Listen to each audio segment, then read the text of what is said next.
Sallallahu alaihi wasallam. Sallallahu ala Muhammad.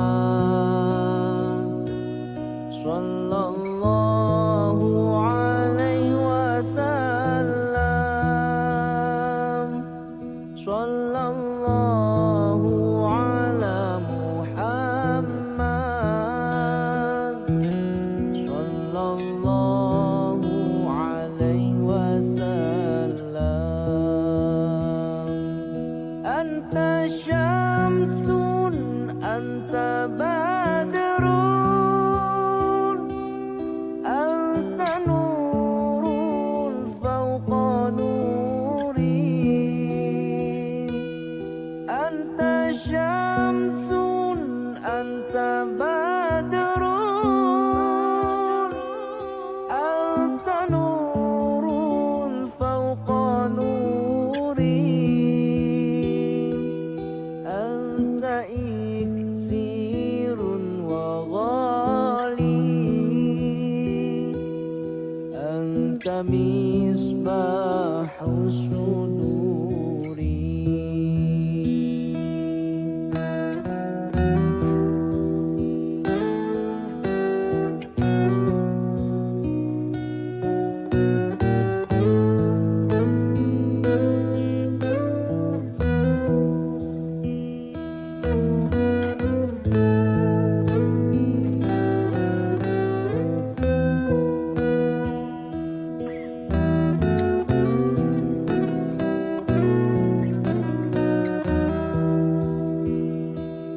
Ya Habibi ya Muhammad, ya arusal khafiqaini. Ya Habibi ya Muhammad, ya arusal khafiqaini. Ya muayyad ya mumajjad, ya imam al-qiblataini. Sallallahu ala Muhammad. Sallallahu alaihi wasallam. Sallallahu ala Muhammad. Sallallahu alaihi wasallam. Sallallahu alaihi wasallam.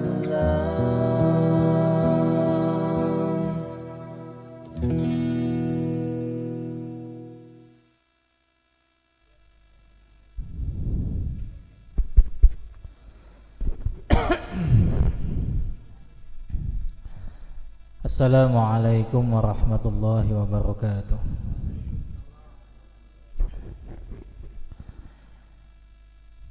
Bismillahirrahmanirrahim. Alhamdulillahilladzi waffaqa man yasha'u min ibadihi li adai afdhalit ta'at wa iktisabi akmalis sa'adat. Asyhadu an la ilaha illallah al-muttasifu bi jami'il kamalat wa asyhadu anna sayyidana wa maulana Muhammadan abduhu wa rasuluh afdhalul makhluqat sallallahu wa sallama alaihi wa ala alihi wa ashabihi al-anjumin nayyirat salatan wa salaman daimaini ma damal ardu was samawat amma ba'du. Subhanakallahumma rabbana la ilma lana illa ma 'allamtana innaka antal alimul hakim wa tub 'alaina innaka antat tawwabur rahim wa taqabbal minna innaka antas samiul alim wa 'allimna min ladunka ilman nafi'a ya dzal jalali wal ikram. Allahumma iftah lana hikmataka wa anshur 'alaina rahmataka ya dzal jalali wal ikram. Hadirin bapak-bapak, ibu-ibu sekalian yang dirahmati Allah Subhanahu wa taala. Alhamdulillah malam hari ini kita bisa kembali melanjutkan Mutalaah kitab Kasyifatus Sajab, yang ini merupakan pertemuan ke 11 atau 12 ya, malam ini adalah minggu ke-12 kita mendawamkan mutalaah atau deres kitab Kasyifatus Sajab yang merupakan syarah atau penjelas dari kitab Safinatun Najah karya Syekh Salim bin Sumer Al-Hadrami. Untuk yang bawa kitab, ibu-ibu ataupun bapak-bapak yang bawa kitab, di kitab saya halaman 8 ya. Di kitab saya halaman 8. Ini masih pembahasan tentang rukun Islam yang terakhir, yaitu tentang haji ya, tentang haji.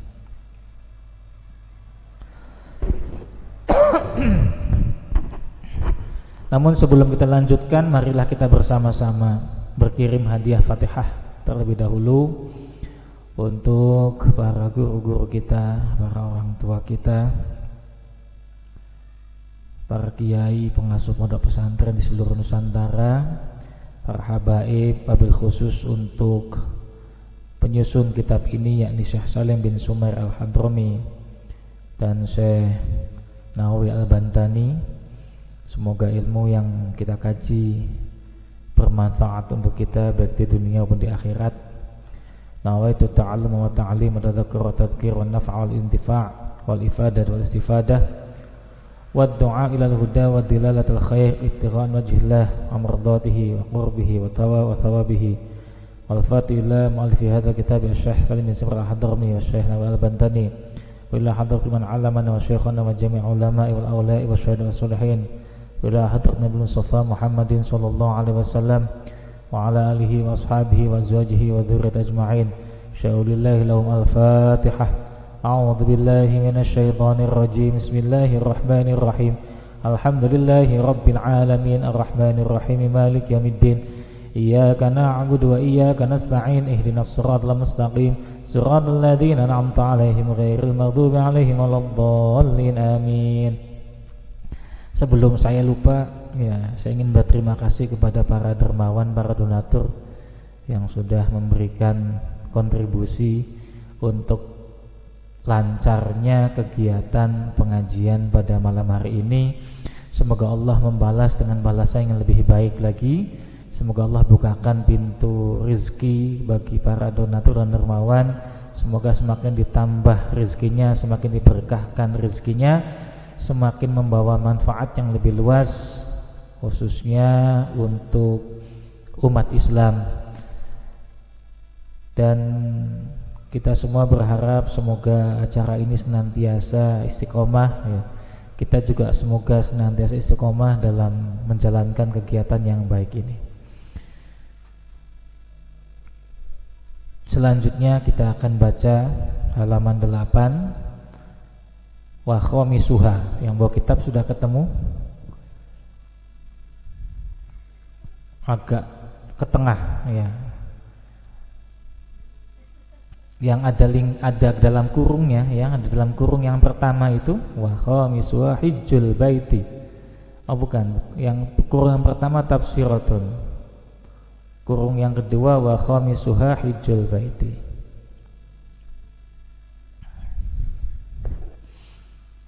Agak ke atas ya, belum sampai tengah-tengah ya, tapi agak ke tengah, dari atas ke bawah, agak sebelum tengah ya.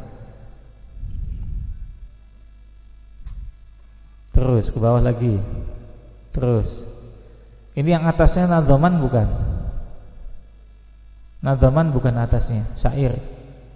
Wa minhu ma jaa ala fu'lana. Oh, beda. Ya, makanya halamannya beda berarti mungkin. Enggak tahu yang lain halamannya sama atau tidak. Yang jelas cari aja wa khamisuha hijjul baiti.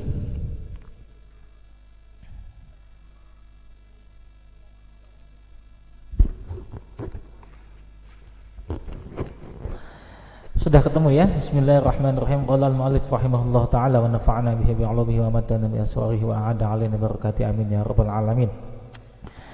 Bismillahirrahmanirrahim. Wa khamisuha, dan yang kelima dari pokok-pokok ajaran agama Islam, yang kelima dari rukun Islam, itu hijjul baiti. Ini bisa dibaca hijjul baiti, bisa dibaca hajjul baiti, ya. Hijjul baiti, berhaji ke Baitullah. Ayakni qasdu, menuju, lil haji, pada haji, awil umrati, atau umrah. Rukun Islam yang kelima yang kita baca pada kitab Kasyifatus Saja ini menjelaskan tentang berangkat haji, ya.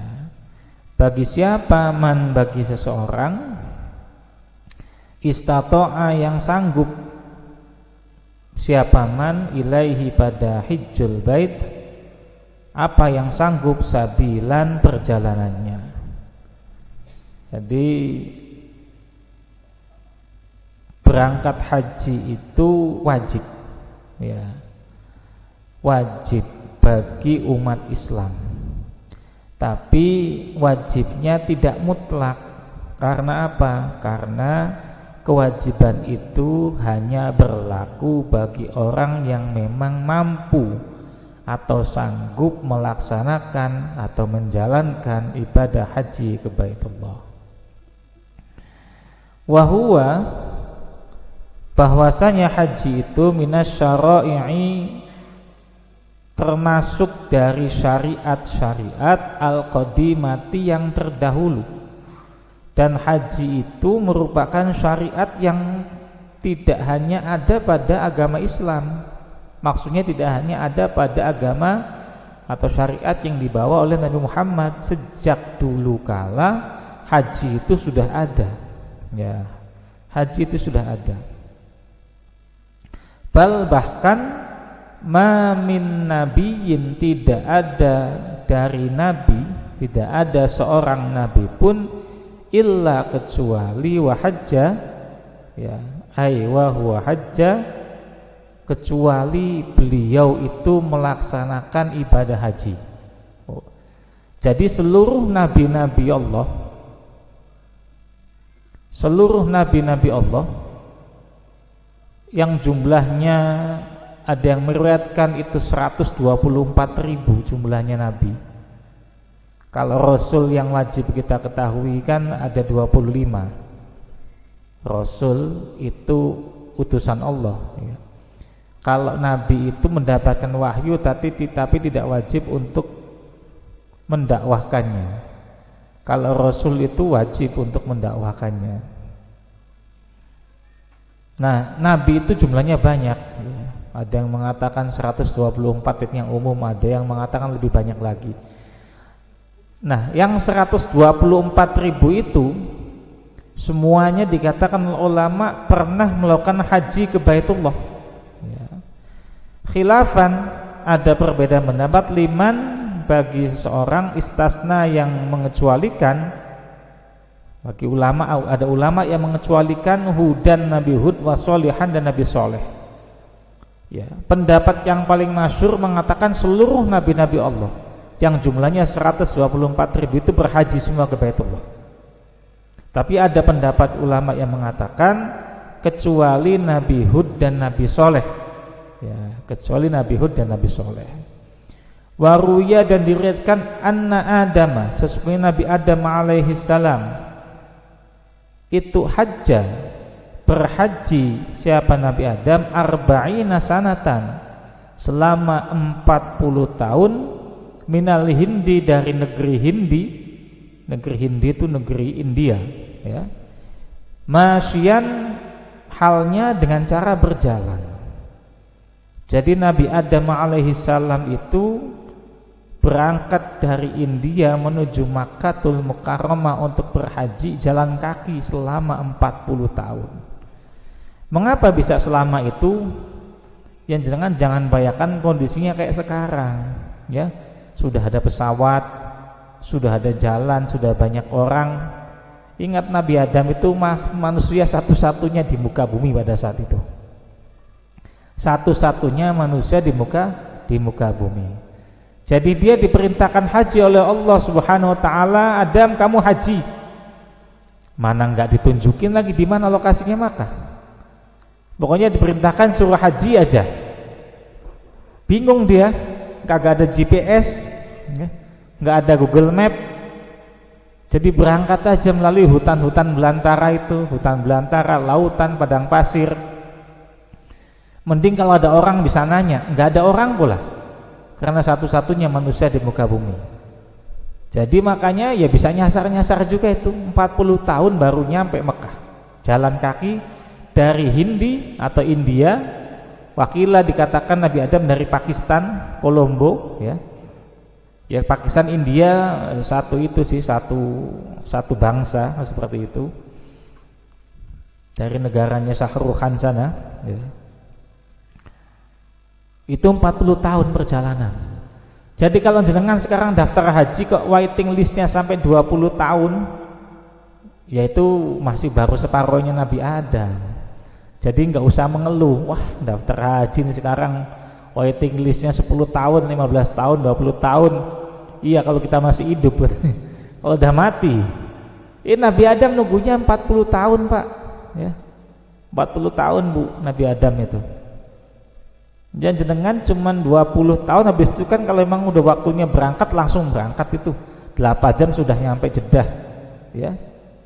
Dari Jeddah baru melakukan prosesi nanti, prosesi ibadah haji. Jadi langsung. Jadi nggak usah mengeluh kelamaan nunggunya. Mengeluh kelamaan nunggunya akhirnya nggak jadi haji. Nah ini yang malah salah ya. Wah mendingan buat beli tanah aja dah kan daripada haji. Nunggunya kelamaan ya. Mendingan buat beli emas daripada haji. Iya kalau masih hidup, kalau emas kan nanti bisa diwarisin katanya seperti itu. Ya ini yang pandangan-pandangan yang perlu diluruskan ya. Karena bahkan Nabi Adam untuk bisa mencapai atau melaksanakan ibadah haji, beliau perlu waktu yang sangat lama, itu 40 tahun. Tidak hanya haji, Nabi Adam alaihissalam bahkan diriwayatkan di sana ya, tidak hanya mendapatkan haji tapi juga mendapatkan istrinya kembali ya.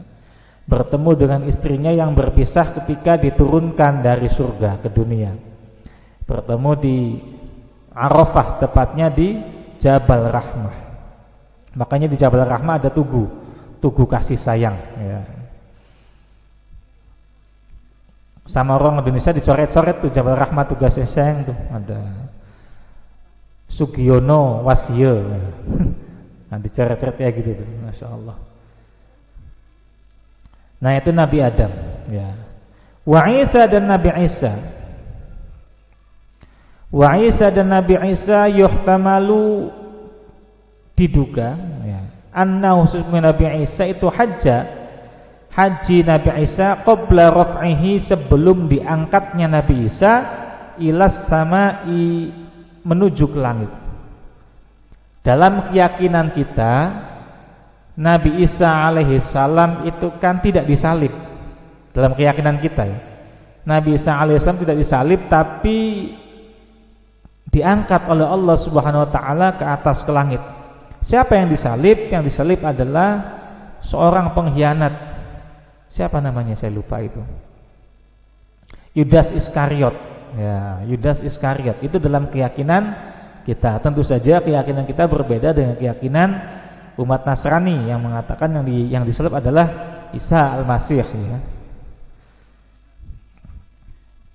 Nah, dalam keyakinan kita Nabi Isa alaihissalam sebelum diangkat ke langit oleh Allah Subhanahu wa taala itu sudah berhaji terlebih dahulu. Atau ada pendapat lain annahu sesungguhnya Nabi Isa yahujju bakal haji. Kalau tadi hajja itu fi'il madhi artinya sudah berhaji. Kalau ini yahujju ya fi'il mudhari artinya bakal berhaji Nabi Isa hina yang zilu, ketika Nabi Isa nanti diturunkan ilal ardi, menuju ke bumi. Jadi sekarang posisi Nabi Isa itu nanti di akhir zaman akan diturunkan oleh Allah Subhanahu wa taala ke bumi. Ya. nanti beliau akan bertarung dengan Dajjal, laknatullah. Ya. Itu nanti keyakinan kita seperti itu. Ya mudah-mudahan sih kita nggak sampai ketemu Nabi Isa ya. Kalau ketemu Nabi Isa berarti negara dunia sudah kacau balau itu berarti. Ya. Sudah waktunya kiamat. Ya. Mudah-mudahan kita sudah meninggalkan dunia ini dan mudah-mudahan dalam keadaan husnul khotimah. Nah, ini ada dua pendapat, dua versi tentang Nabi Isa. Yang satu mengatakan Nabi Isa sudah berhaji sebelum diangkat ke langit. Yang satu lagi, pendapat yang satu lagi mengatakan Nabi Isa alaihissalam baru akan berhaji ketika nanti diturunkan ke bumi untuk yang kedua kali. Wafil khobari, dan diceritakan dalam sebuah hadis, man barang siapa qadha yang menunaikan, siapa man nusukahu pada manasik-manasiknya, wasalima dan selamat siapa annasu manusia min yadihi dari tangannya man tadi, walisanihi dan dari lisannya manusia tadi, ghafaro maka akan mengampuni,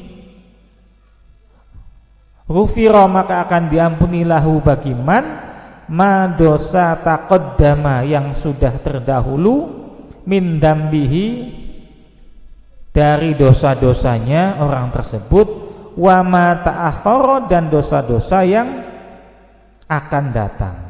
Ya.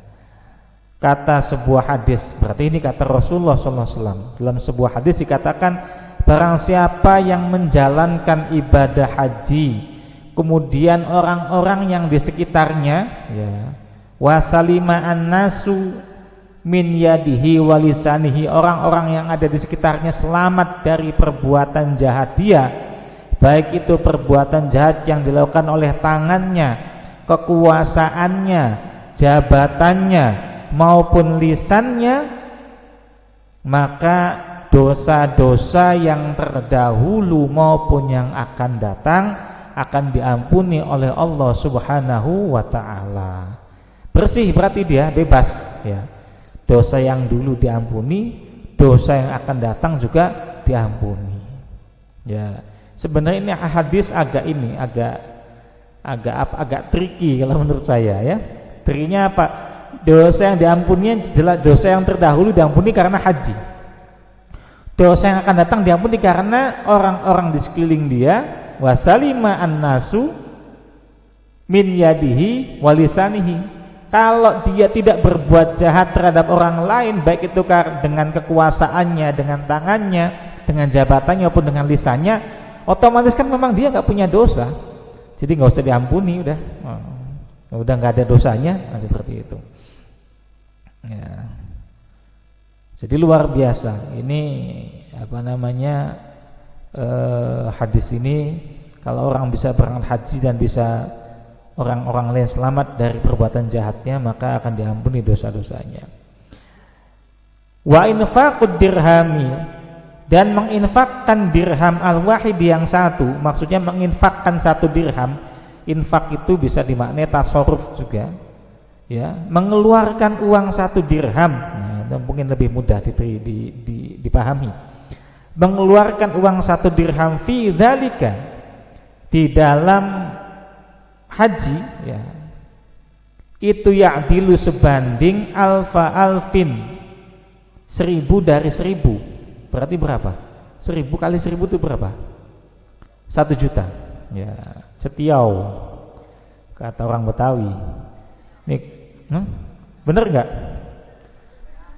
Oh, berarti Betawi mirip orang Cina dong ya? Iya, Betawi isinya orang Cina, jangan-jangan ini. Lah iya, mangga 2 Cina, glodok Cina, ya kan? Mana lagi?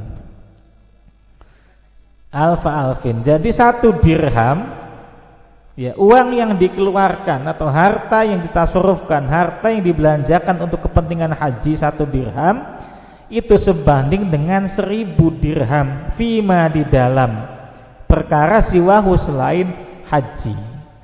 Maka ketika kita menggunakan uang, membelanjakan uang ya untuk kepentingan haji maupun umroh, jangan disesali. Wah, saya jual sawah nih beli haji, padahal kemarin harganya masih murah, tahun ini naik gila-gilaan. Nah, karena kena proyek tol, jalan tol misalnya, ya. Kita jual tanah harganya masih 500.000. Sekarang di sini harganya udah misalnya udah 3 juta. Nah, itu kan nyeselnya luar biasa, ya. Padahal 500.000 ke 3 juta selisihnya paling cuman berapa kali lipat? 6 kali lipat doang, ya. Di sisi lain Allah mengatakan, atau Nabi Muhammad SAW mengatakan bahwasanya mengeluarkan harta benda untuk kepentingan haji 1 dirham itu dibalas oleh Allah atau sebanding dengan mengeluarkan harta 1 juta dirham untuk kepentingan di luar haji. Jadi nggak usah mengeluh kalau mengeluarkan biaya haji mahal. Padahal ya nggak mahal-mahal juga sih, haji itu kan berarti berapa? 36 juta kalau nggak salah pemerintah, ya. Taruhlah 40 juta dengan ongkos ini dan itu. 40 juta uang yang kita keluarkan untuk kegiatan pergi haji itu bandingannya sama dengan 4 miliar berarti. Kalau 40 juta berarti 4 miliar, ya, atau 40 miliar. Ya, 40 miliar dibandingkan dengan uang yang kita keluarkan di luar haji. Dan Allah pun akan menggantinya, pasti akan menggantinya. Ini haji, umroh pun sama, ya, karena tadi hajjul bait itu ayqastul haji abil umrati. Ya, makanya ini tabungan umroh juga kita insyaallah mau jalan benar lagi nih, ya. Buku tabungannya insyaallah besok jadi, ya. Kalau sesuai dengan rencana buku tabungan umroh besok jadi.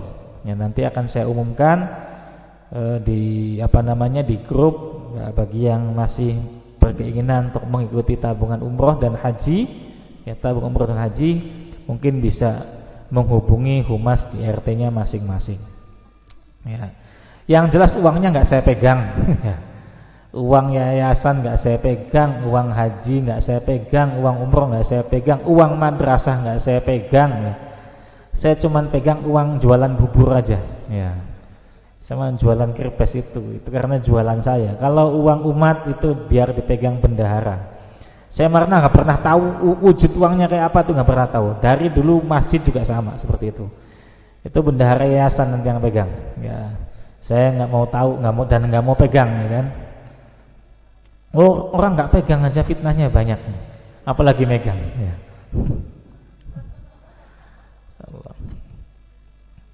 Nah, kalau di tempat kita nanti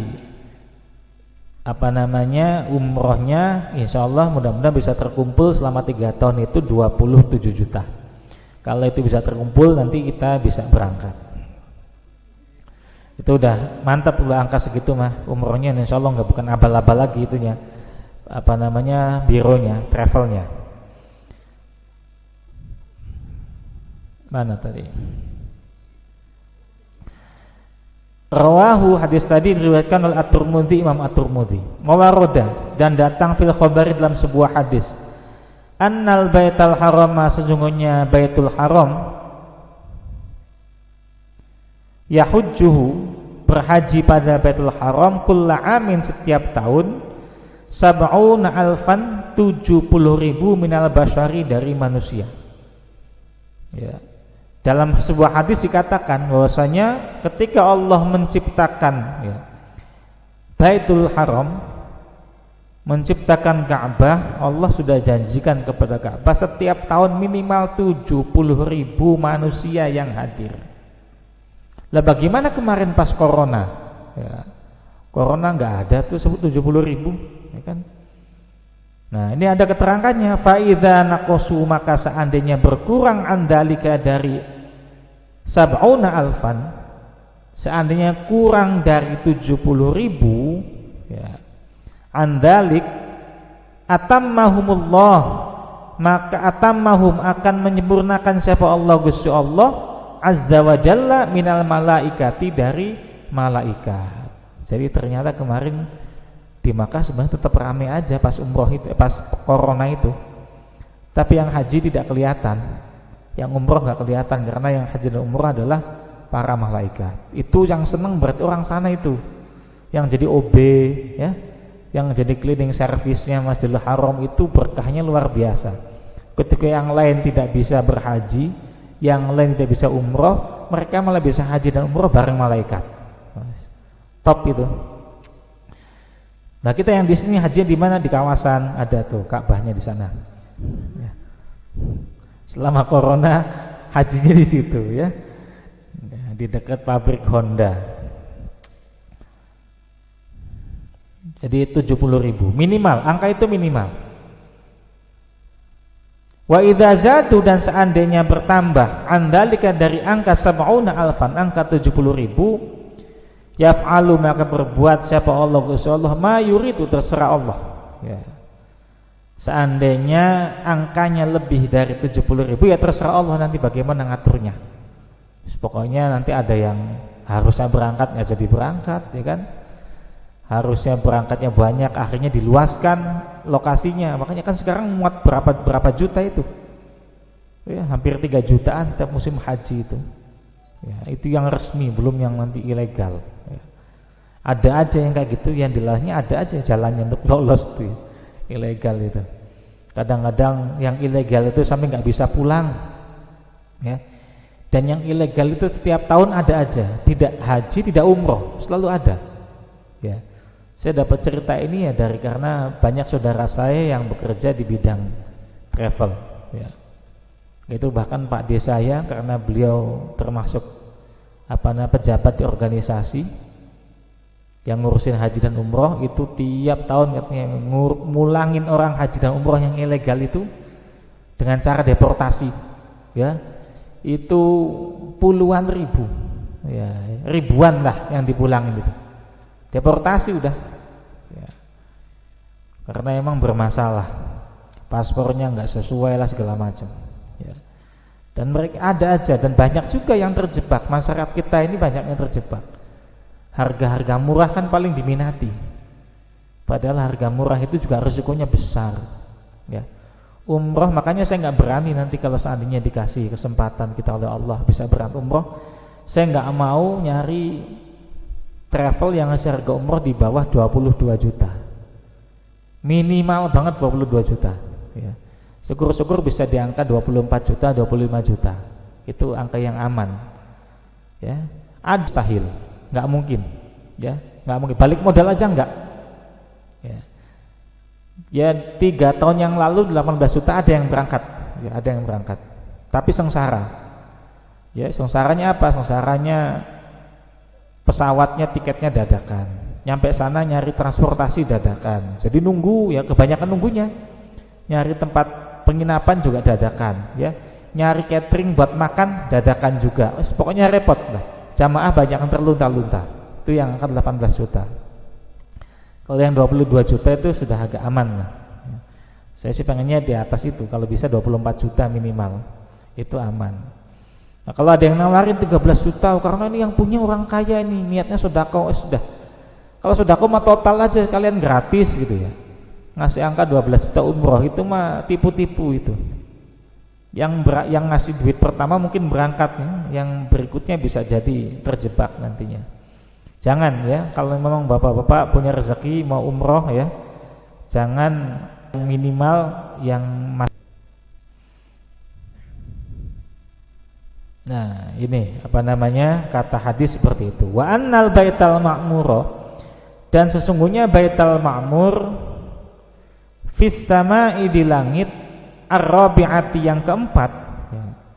Di langit yang keempat ada sebuah tempat yang bernama Baitul Ma'mur ya. Tahujju, berhaji, ilaihi, pada Baitul Ma'mur siapa? Al-malaikatu, para malaikat, kama tahujju, sebagaimana haji siapa? Al-basyaru, manusia, ila Baitul Harami, pada Baitul Haram. Jadi kalau kita manusia berhaji di Baitul Haram di Makkah, kalau malaikat berhaji di Baitul Ma'mur di langit tingkat keempat ya.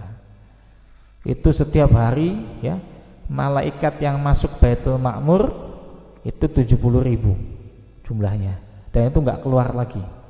Kebayang gedenya seberapa Baitul Ma'mur itu, insyaallah. Baitul Ma'mur itu tempat hajinya malaikat, adanya di langit keempat. Langit itu mana sih? Ya, kita nggak ada yang tahu, ya. Langit itu mana nggak ada yang tahu. Kalau kita lihat di atas itu refleksi air laut yang warnanya biru, ya.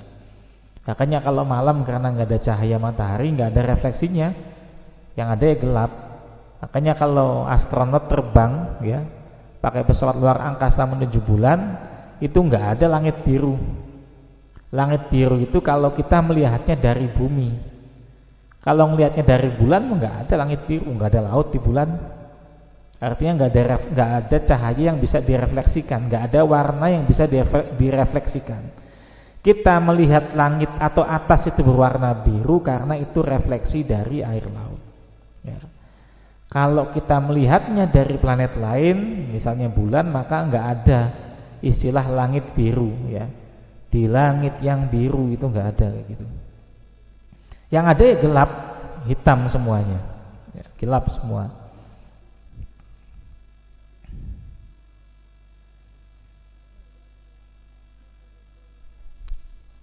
Nuktatun, ya.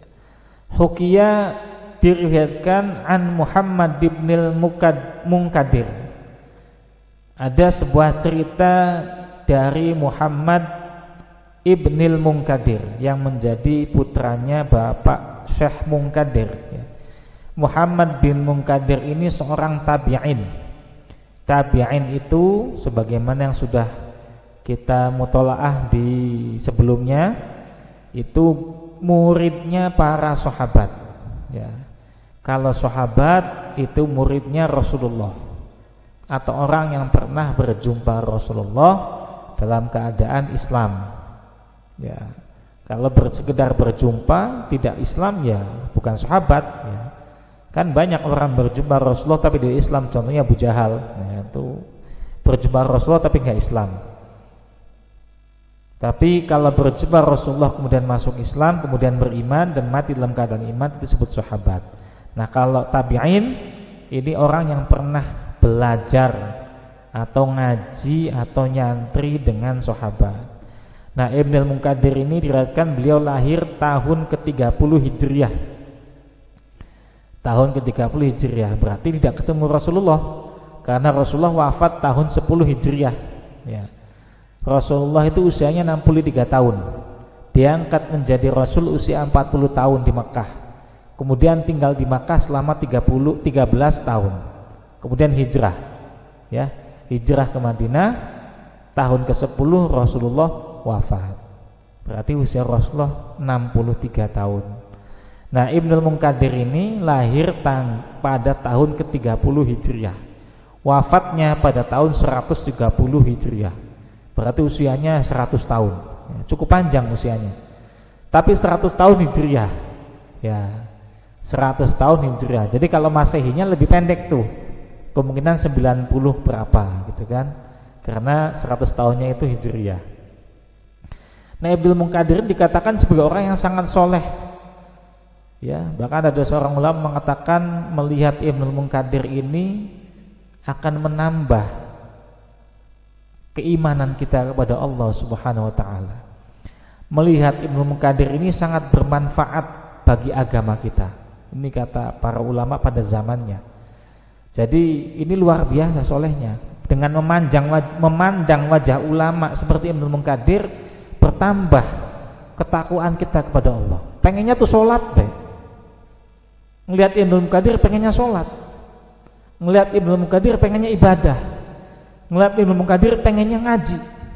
Kan ada ya, kita memandang wajah orang yang keingetan nasi uduk aja. Memandang wajah seorang ingetnya gorengan aja. Jadi kalau ngeliat wajah dia ingetnya kuliner kita. Masih mending kayak gitu. Yang parah kalau inget wajah seorang ingetnya maksiat. Nah, ini bahaya ini, ya. Ngeliat wajah seorang ingetnya topi miring. Nah, ini bahaya. Ngeliat aja seorang ingetnya minuman keras, ingetnya narkoba, ingetnya cimeng, Masya Allah. Bahaya kayak gini nih, Berarti ya memang kelakuannya memang seperti itu. Nah, Ibnul Munkadir ini kalau dilihat wajahnya akan menatual ritualnya. Yang diingat adalah ilmunya, menjadi masya Allah. Ya kita pun harus demikian. Ini sebagai iktibar buat kita semua. Agar nanti suatu saat kita diingat oleh generasi-generasi setelah kita adalah hal-hal yang baik dari kita. Jangan sampai kita diingat oleh anak cucu kita sebagai orang yang pelit, ya kan? Jangan sampai kita diingat oleh anak cucu kita sebagai orang yang zalim. Jangan sampai kita diingat oleh anak cucu kita sebagai orang yang jahat, orang yang tidak ada manfaatnya, masya Allah. Ya, wal'iyadzubillah min dzalik. Ya, kalau bisa kita diingat sebagai anak cucu kita sebagai orang yang dermawan, itu kan enak kan. Oh, dulu engkong saya mah, ya apa-apa dikasihin ke orang. Ya. Duit seberapa kayak dikasihin, ya kan. Apalagi buat maulid, masya Allah. Ya, maulid mah kira-kira dah, ya. Kayak tulisan saya tadi, ya kan, di grup. Ya. Itu di kampung-kampung malah kayak gitu tuh. Di kampung-kampung itu orang kerjanya nggak jelas, ya kan. Paling juga buruh tani, buruh bangunan, paling juga petani, ada juga karyawan dikit sekampung itu. Tapi kalau maulid semangatnya luar biasa. Ya. Apa yang mereka punya keluarin. Mereka punya pisang, keluarin pisang. Mereka punya ayam, keluarin ayam. Mereka punya kambing, keluarin kambing. Yang punya uang, keluarin uang. Karena tahu yang dirayakan adalah manusia paling agung di muka bumi. Ulang tahunnya manusia paling mulia di muka bumi, yakni Rasulullah SAW. Maka mereka, ya bagaimana sih kayak menyambut tamu yang paling agung mau datang ke rumah kita? Ya kayak gitu. Kita andai kata mau didatangi oleh orang yang benar-benar kita hormati, bayangkan saja siapa yang kita hormati itu. Bayangkan saja, entah itu orang tua kita, entah itu guru kita, entah itu pejabat, entah itu Pak Lurah, Pak Camat, Bupati, ya. Kalau Pak RT nggak usah disebut, ya nongkrong bareng soalnya, ya. Biasa nongkrong bareng gitu kan. Ya andai kata mereka itu presiden mau datang ke rumah kita, apa yang kita siapkan seandainya presiden datang ke rumah kita? Pasti semuanya dipersiapkan, dirapi-rapiin rumahnya, ya kan? Disiap-siapin makanannya, minumannya, dipantes-pantesin diri kita. Ini Nabi Muhammad lebih dari presiden, lebih dari segalanya, mau datang di bulan Maulid, kok kita nggak nyiapin apa-apa, kan kebangetan kita ya, nah, seperti itu. Nggak ada akhlaknya gitu kan, nggak ada sopan-sopannya pisan. Ya. Nah makanya sekaligus ini juga pengumuman kemungkinan malam Senin kalau saya dapat badal ya mungkin badal yang gantiin, kalau enggak mungkin libur. Malam Senin nanti saya ada undangan Maulid. Mengapa saya datang? Karena di sana perumahan baru. Ya, perumahan baru. Ya saya ingin menghormati saja karena mereka perumahan baru, ya kan. Yang undang juga levelnya cuman lingkungan RT, ya. Bukan masjid gede gitu, enggak. Masjid gede mah udah banyak penceramahnya gitu kan. Hanya lingkungan kecil. Nah, kayaknya ini menarik gitu kan. Menarik justru tempat-tempat seperti itu kayaknya niatnya beneran ini maulidnya, ini niatnya beneran. Ya, niatnya beneran. Makanya kemungkinan kalau malam Senin nggak dapat badal ya mungkin ngaji malam Seninnya libur dulu. Ya, jadi sekaligus pengumuman. Tapi kayaknya kalau libur tambah seneng kayaknya nih. Ikut malah mau ikut.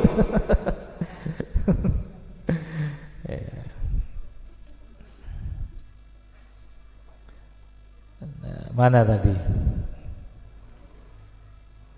Nah ini Ibnul Munkadir, orang yang ketika dipandang wajahnya mengingatkan kita akan kesalehan-kesalehan. Orang yang dipandang wajahnya akan bertambah keimanan kita kepada Allah Subhanahu wa taala.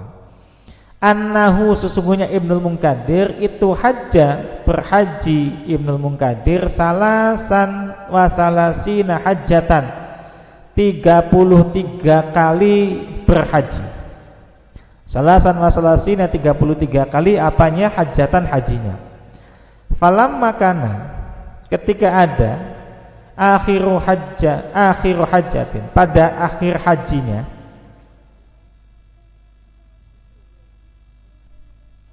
min hajiha dari hajinya Muhammad bin Munkadir. Qala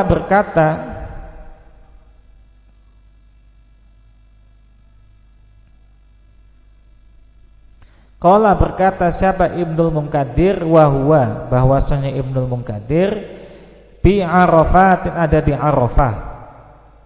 Apa kata Ibnul Munkadir? Allahumma wahai Allah, ini berdoa. Innaka sesungguhnya engkau itu ta'lamu maha mengetahui.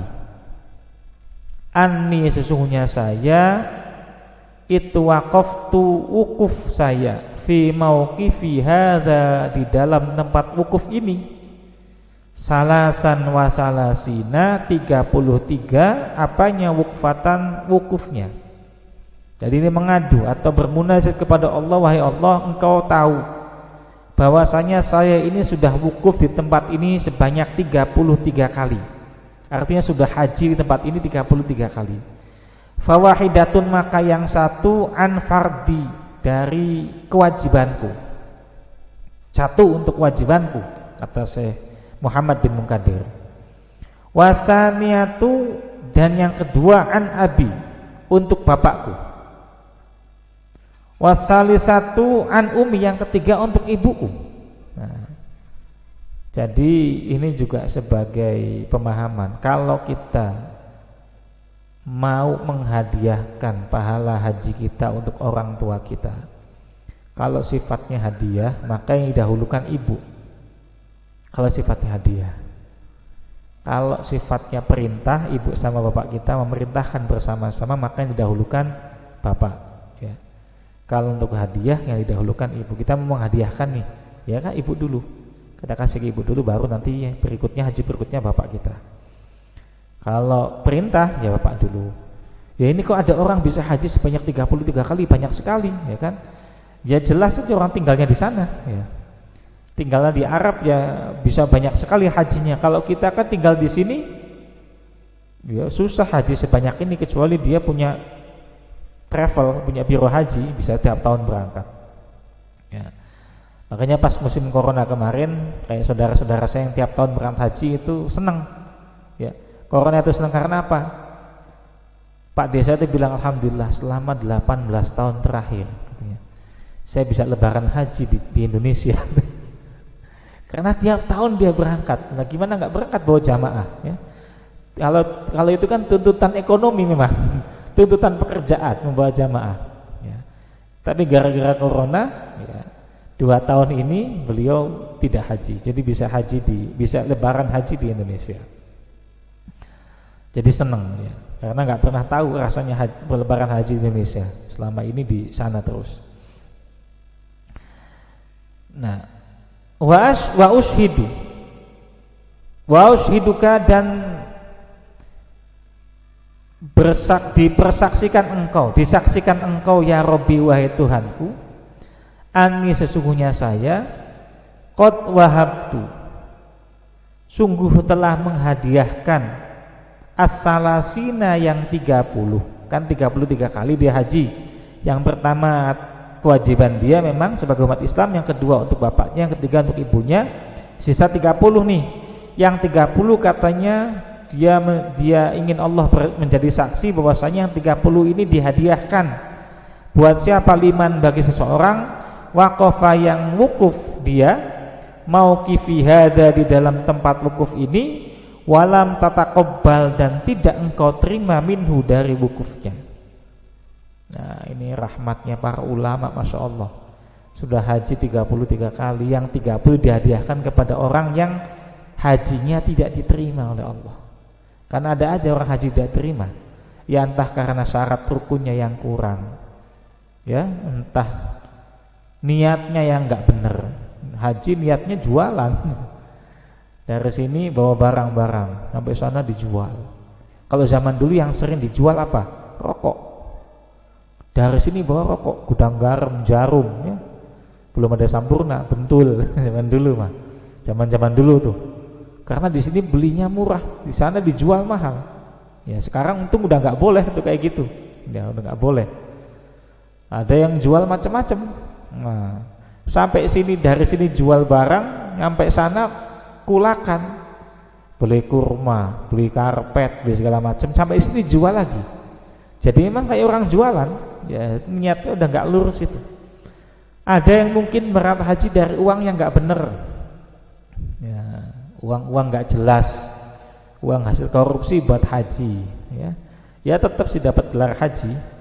Tapi kayaknya gelar haji cuma di Indonesia deh kayaknya. Saya nggak tahu di negara lain ada orang pakai gelar haji nggak ya. Nabi Muhammad aja kayaknya nggak ada gelar hajinya. Ya, Nabi kita Haji Muhammad kayaknya enggak deh, kayaknya. Kayaknya cuma di Indonesia doang. Dan Indonesia kadang-kadang kebangetan. Enggak cuma yang haji yang dapat gelar haji, yang umroh pun pengen dipanggil haji juga. Ya, haji siapa misalnya kan, Haji Sobirin, padahal dia habis umroh doang kan, seperti itu. Enggak haji juga dia, insyaallah. Ya enggak apa-apa sih. Kasihan, ya pengen dipanggil haji, panggil aja lah. Yang pengen dia. Yang tahu pahalanya atau diterima atau enggak kan juga bukan kita. Kita kan nyenengin orang aja manggil dia haji. Orang kadang-kadang kalau kita pakai sarung, pakai kopiah aja kan, kemana-mana panggil Pak Haji gitu kan, kayak gitu ya, amin gitu aja, anggap aja doa amin gitu kan. Ya, yang manggil haji itu ya biasanya yang mau minta-minta kita juga ya kan, berarti ngasihnya banyak. Pak Haji, sedekah Pak Haji, mau nggak ngasih dipanggil haji. Mau ngasih duitnya dikit, serba salah tuh kan, kayak gitu. Politiknya dia juga emang kayak gitu, politiknya minta-minta itu. Nah ini Syekh Ibnul Munkadir itu berkata kepada Allah, Allah engkau jadi saksinya, yang 30 ini buat orang yang hajinya tidak engkau terima, ya. Nudia, maka diserukan kepadanya. Ada yang manggil, ada yang berkata, biasanya ini hatif ya, suara tanpa rupa. Kalau zaman dulu hatif itu banyak suara tanpa rupa, makanya sampai di film-film pun ada tuh. Film-film jadul, kalau jenengan tonton film Jaka Sembung gitu kan, kadang-kadang suka ada tuh suara tanpa rupa gitu kan.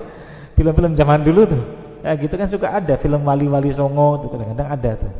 Dan memang dulu mah ada kayak gini-gini. Kita kan zaman sekarang sudah ada HP, jadi nggak pakai kayak gini. Pakainya HP tanpa rupa juga kan HP itu, kecuali video call. Ya, video call lagi di mana ya? Lagi di gudang. Ya, padahal ada di saung.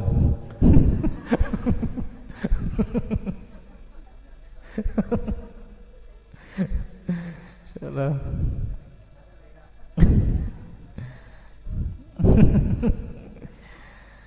Nah ini apa, suara tanpa rupa juga, ya sama itu, modelnya sama, cuman sekarang pakai teknologi. Ya apa, karena kita sudah nggak percaya dengan hal semacam itu sih ya, jadinya juga Allah angkat. Karomah-karomah itu ya Allah angkat karena kita nggak percaya.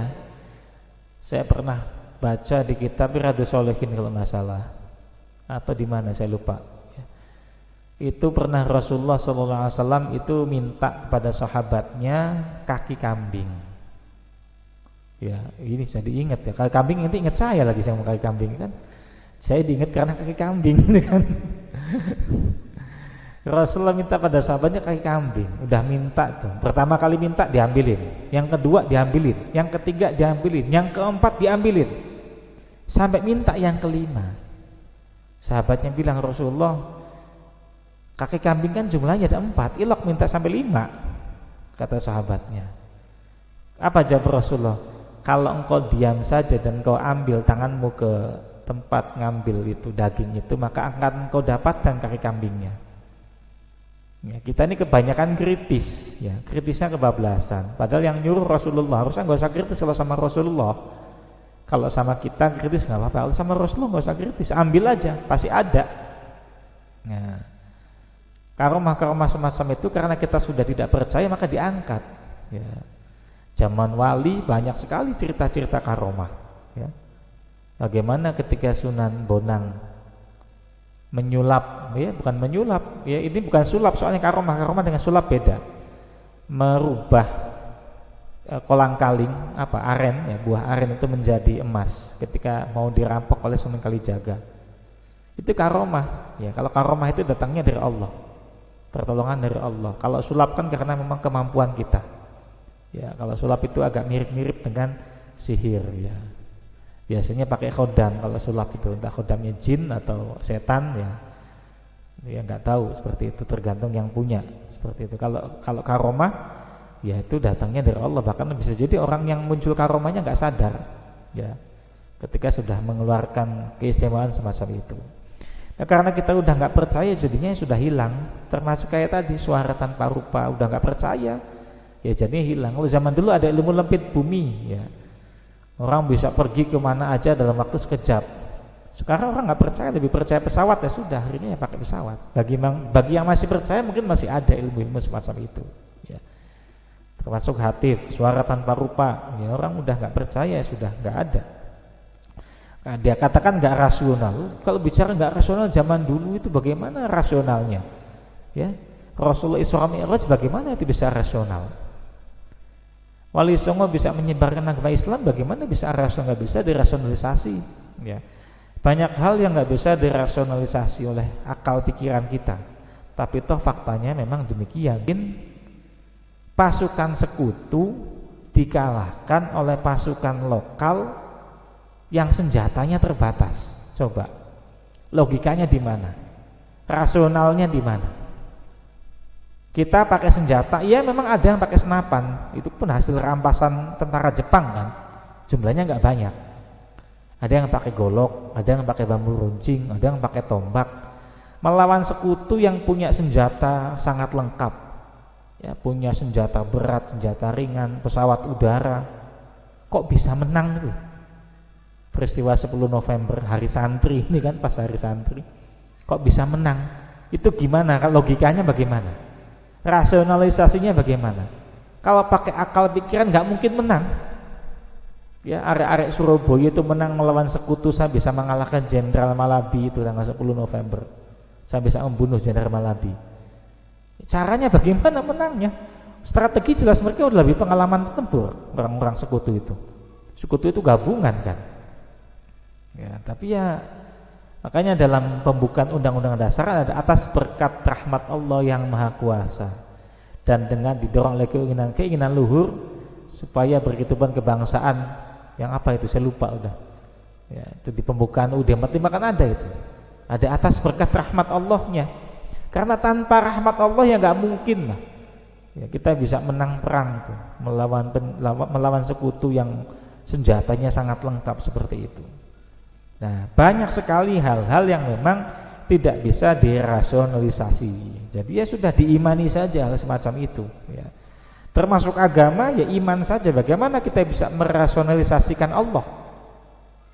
Nggak mungkin kita Allah bisa dirasionalisasi. Yang kita butuhkan untuk hal-hal semacam itu iman ya.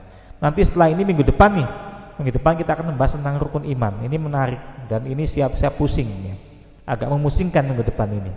Pusing mikir tapi ya, pusing mikir ya, banyak sekali hal-hal yang tidak harus kita terima dengan akal sehat, dengan common sense, tapi memang harus kita imani. Mana tadi? Falamma dafa'a, ketika berat ayat rohala, yakni sudah berangkat min Arafah, dari Arafah, nudia, maka diserukan, ya ibna Munkadir, wahai anak atau putranya Ibnu Munkadir, wahai putranya Bapak Munkadir, Syekh Munkadir, atatakarramu, apakah engkau lebih mulia, apakah engkau lebih dermawan, alaman daripada zat khalaqa yang menciptakan al-karomah, kedermawanan. Ketika dia berkata, ya Allah, yang 33 buat orang lain aja nih, yang hajinya yang gak diterima. Kemudian ada suara, apakah engkau lebih dermawan daripada zat yang menciptakan kedermawanan, wal juda, dan kedermawanan itu. Jadi kemarin sudah saya jelaskan ya, bedanya al-karom dengan al-jud di pengajian Nasairul Ibad ya. Wa izzati wa jalali, dan demi keluhuran dan keagunganku, qad ghafartu, sungguh telah aku ampuni, liman, bagi seseorang, yaqifu yang waqaf, wa yaqifu yang wukuf, fi Arafata, di tanah Arafah, qabla an akhluqa, sebelum saya ciptakan Arafah. Ya. Allah berkata, demi keagungan dan keluhuranku, sungguh sudah saya ampuni orang yang wukuf di Arafah. Artinya orang yang berhaji sudah saya ampuni sebelum saya ciptakan Arafah itu. Masya Allah, ya. Jadi haji saja kita, ya, umroh saja kita, insya Allah kita berhusnuzon kepada Allah Subhanahu Wa Taala, haji dan umroh kita diterima oleh Allah Subhanahu Wa Taala. Bi alfa amin, dalam masa 1000 tahun. Artinya 1000 tahun sebelum Arafah diciptakan, Allah sudah mengampuni orang-orang yang wukuf di Arafah, orang-orang yang haji. Jadi sebenarnya orang haji sudah dicatat, ya. Siapa-siapa yang bakal wukuf di Arafah sudah dicatat semua oleh Allah SWT dan akan diampuni. Saya lanjutkan karena biar tidak nanggung pembahasannya. Qauluhu, perkataannya musannaf, hajju bi fathil ha'i, dengan di fathah huruf ha-nya, wa kasriha, dan dengan dikasr huruf ha-nya. Bisa dibaca hajju, bisa dibaca hijju. Ini sama saja, ya. Hajju, hijju sama saja. Ya. Kadang-kadang kalau dalam bahasa Arab itu perbedaan harokat bisa perbedaan makna, ya. Dan ini sensitif sekali dalam bahasa Arab itu. Makanya penting kita mengetahui bahasa Arab. Tapi ini dalam konteks hajju dan hijju sama saja. Hajju dan hijju sama-sama bermakna qasdu lil lil haji awil umrati. Itu masdarun, sebagai bentuk masdar, mudhofun yang disandarkan li maf'ulihi, pada maf'ulnya, hajju yaitu al-bait, ya. Jadi hajjul bait atau hijjul bait, ya. Waman dan man itu fa'iluhu, fa'ilnya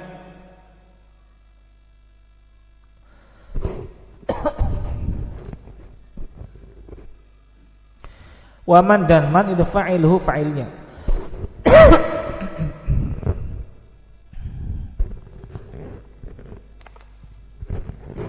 Ini lagi-lagi, ya, Syekh Nawawi Al-Bantani ini membahas kitab fikih, tapi penjelasan tentang nahwunya juga cukup panjang lebar, dan ini sudah berkali-kali nih, teknis sekali nih. Kalau saya terangkan juga jenengannya pasti juga bingung juga pasti.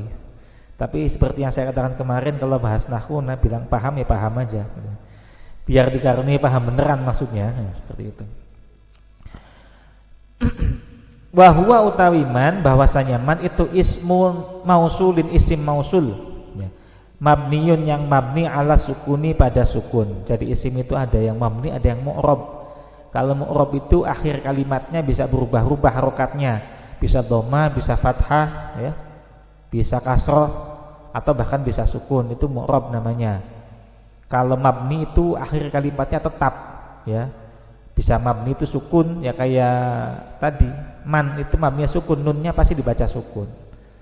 Kalau fi'il madi mabninya fathah, ya. Fa'ala, doroba, nasoro, ya, sona, ya, itu pasti fathah semua. Hajja itu fathah, jimnya itu pasti fathah, itu namanya mabni fathah. Fathah nggak berubah, ya, nggak berubah, pasti segitu, pasti begitu terus, nggak ada perubahan. Fi mahalli raf'in, dalam tingkah rafa, ya, menempati tempatnya rafa, ya, karena menjadi fa'il tadi, man itu menjadi fa'il, jadi fa'il itu kan harus rafa, ya, makanya mahalnya mahal rafa. Wa takdiru, dan kira-kiranya, bahwasanya kira-kiranya, ini takdir di sini takdir dalam arti bahasa, ya, artinya kira-kira. Takdir dalam konteks bahasa artinya kira-kira, bukan takdir dalam konteks ilmu kalam, yang artinya keputusan Allah. Ini takdir dalam konteks ilmu bahasa artinya kira-kira, ya. Wa takdiru, dan perkiraannya, wa ayyahujja al-baita al-mustati'u, wa ayyahujja, dan berhaji al-baita, pada baitullah, siapa al-mustati'u, itu al-mustati'u orang-orang yang sanggup melaksanakannya. Wa mislu dzalika, dan sebagaimana demikian, ma sesuatu fil hadisi, dalam sebuah hadis, alladzi rawahu, yang meriwayatkan pada hadis siapa, as-syaikhani, dua orang syekh, ya. Jadi kalau dalam ilmu hadis ada istilah as-syaikhani, itu berarti Imam Bukhari dan Imam Muslim. Nah, itu asy-Syaikhani. Imam Bukhari dan Imam Muslim sepakat muttafaq alaih. Ya. Imam Bukhari itu lahir setelah Imam Syafi'i, jangan keliru ya. Ini ada orang sebelah yang sok-sokan ya, Imam Syafi'i itu hadisnya pasti mengikuti hadis Bukhari. Wah, keliru. Lahirnya Imam Syafi'i duluan ya. Justru Imam Bukhari itu madhabnya Syafi'i ya, Imam Bukhari madhabnya Syafi'i. Jadi kalau dia mengatakan kenapa hadisnya Imam Syafi'i tidak mengikuti Imam Bukhari, ya orang gemblung yang nanya itu ya. Lawang Imam Bukharinya belum lahir kok gimana mau ngikutin ya. Jadi lahirnya Imam Syafi'i dulu baru Imam Bukhari. Bahkan Imam Bukhari diriwayatkan beliau bermadhab Syafi'i juga. Jadi ada hadis dari Syaikhani Imam Bukhari dan Muslim bahwasanya hadis itu qauluhu, sabdanya Nabi Muhammad sallallahu alaihi wasallam. Bunyal Islamu, dibangun apa al-Islamu, agama Islam ala khamsin, pada 5 perkara. Ila anqala, sampai pada perkataan wahijjul baiti ya, sampaikan bunyal Islam ala khamsin, syahadatu alla ilaha illallah dan seterusnya, sampai pada perkataan wahijjul baiti, lafadz hajjul baiti, kama sebagaimana keterangan qala yang berkata hu pada keterangan itu siapa, Al-Asmuni, Syekh Al-Asmuni ya. Asmuni bukan Asmuni pelawak ya, ini Asmuni pakai shin. Fi kitabihi, dalam kitabnya Syekh Asmuni, Al-Muqallabi yang dinamakan Biman Hadis Salik, kitab Manhajis Salik. Ini syarah Alfiyah Ibnu Malik. Wa amma hijjul baiti, adapun lafadz hijjul baiti fi qaulihi, di dalam perkataannya musannif, fi qaulihi, di dalam perkataannya Allah Ta'ala, walillahi 'alan nasi hijjul baita, hijjul baiti man istata'a ilaihi sabila. Jadi ada ayat dalam Al-Qur'an, ini surat apa ya enggak tahu saya, enggak hafal. Walillahi 'alan nasi hijjul baiti man istata'a ilaihi sabila.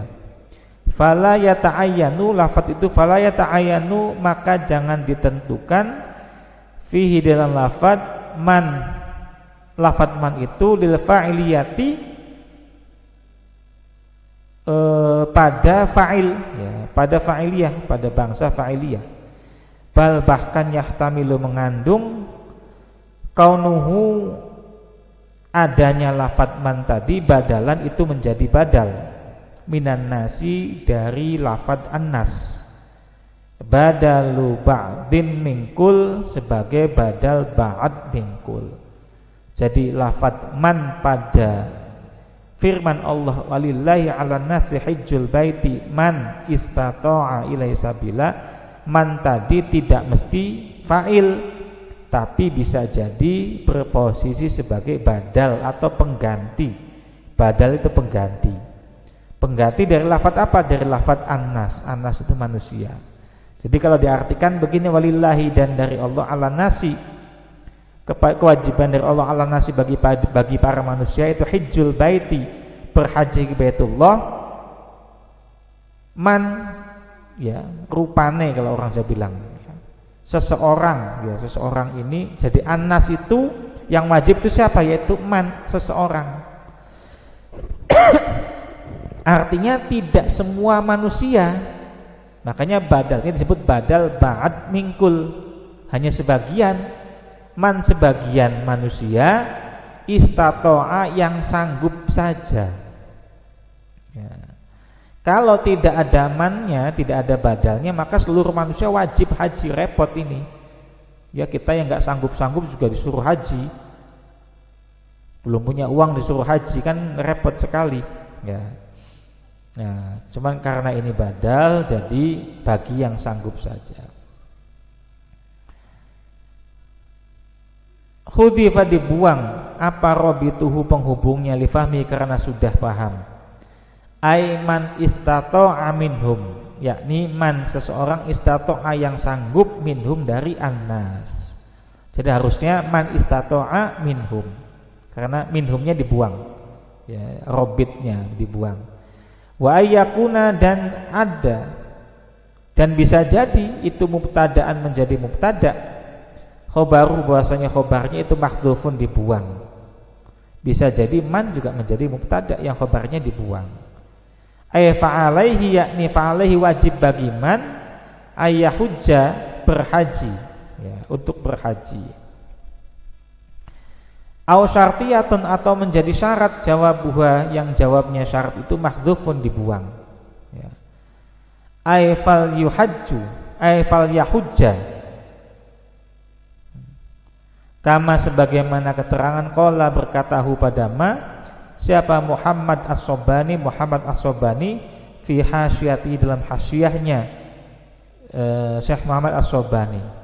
Wa qauluhu dan ucapannya musannaf ilaihi lafadz ilaihi itu aidun kembali ilal baiti pada lafadz bait muta'alliqun yang terkait bi istata'a pada lafadz istata'a. Wasabilan dan lafadz sabilan ini saya baca cepat karena terlalu teknis ya. Imma maf'ulun bi ada kalanya menjadi maf'ul bih listata'a bagi lafadz istata'a atau tamyizun atau menjadi tamyiz ala ma astahsanahu pada sesuatu yang menganggap baik siapa syekhona guru kita rupane Umar al-Baqai wa Umar Umar al-Jabaruti ay min jihati sabil yakni dari arah perjalanannya. Ya, ini pembahasannya terlalu teknis ya, ini karena membahas gramatika bahasa Arab. Tapi memang belajar bahasa Arab itu penting ya. Bagi suatu kaum itu hukumnya fardu kifayah. Bagi satu lingkungan ya itu hukumnya fardu kifayah. Artinya dalam satu klaster misalnya nggak ada yang belajar bahasa Arab, dosanya sak klaster. Ya, sak klaster dosa semua. Untung di klaster kita anak-anak kita pada mondok ya, pada mesantren. Jadi dosanya sudah hilang karena diwakilin sama yang mesantren tadi. Ya, minimal saya juga pernah mesantren lah. Jadi dengan tidak katut dosanya. Tapi seandainya nggak ada yang mesantren, nggak ada yang belajar ilmu nahwu, nggak ada yang belajar ilmu shorof, itu sak klaster dosa semua, Pak. Ya. Kalau bagi ustadz hukumnya wajib belajar ilmu nahwu, ilmu shorof wajib bagi ustadz. Kecuali ustadz tahlil, nggak usah, nggak usah. Karena tinggal baca aja Yasin tahlil udah ada bukunya template itu udah, nggak usah. Sama ustadz ini ustadz berjanji, ya, udah ada template. Ya. Kalau ustadz yang baca kitab hukumnya wajib belajar ilmu nahwu shorof biar tahu ya seperti itu.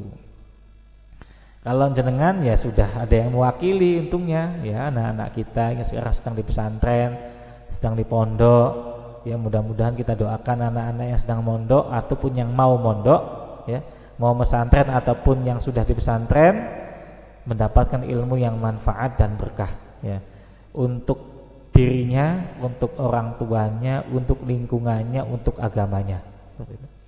Kan keren nanti di klaster kita anak-anaknya pada mondok kan pulang-pulang ustadznya banyak ini kan. Jadi gak bingung lagi nyari khotib dari luar, ntar udah cukup anak-anak kita aja ntar gantian gitu kan.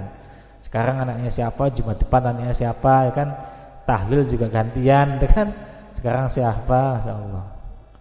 Nanti bahsul masail aja sendiri itu udah anak-anak kita ya. Bahsul masail sendiri ada apa-apa tanya hukumnya apa ya. Hukumnya menanam saham itu bagaimana? Oh, benok nggak usah bingung-bingung kan? Anak-anaknya aja suruh bahsul masail seperti hukumnya cryptocurrency itu bagaimana? Itu kan nanti tinggal bahsul masail aja anak-anaknya selesai. Jadi itu berkahnya anak-anak yang ada di pesantren yang belajar di pesantren. Faslun fi bayani jami'i ma wajaba bihi al-iman. Wallahu a'lam bissawab. Bismillahirrahmanirrahim. Rabbi fa'na bi barakatihim wahdina husna bi hurmatihim wa amitna fi tariqatihim wa mu'afatihim minal fitani. Rabbi fa'na bi barakatihim wahdinal husna بحرمتهم وأمتنا في طريقتهم ومعافاتهم من الفتن رب فانفعنا ببركتهم واهدنا الحسنى بحرمتهم وأمتنا في طريقتهم ومعافاتهم من الفتن. Bismillahirrahmanirrahim. Allahumma inni astaudi'uka ma 'allamtanihi fardudhu ilayya 'inda hajati ilaihi wa la tansanihi ya rabbal alamin. Al-Fatihah. A'udzu billahi minasyaitonir rajim. Bismillahirrahmanirrahim. Alhamdulillahi rabbil alamin arrahmanir rahim maliki yaumiddin. Iyyaka na'budu wa iyyaka nasta'in ihdinas siratal mustaqim siratal ladzina an'amta 'alaihim ghairil maghdubi 'alaihim waladdallin amin. Hadallahu wa iyyakum ajma'in wallahu muwaffiq li aqwamit thoriq. Wassalamu alaikum warahmatullahi wabarakatuh.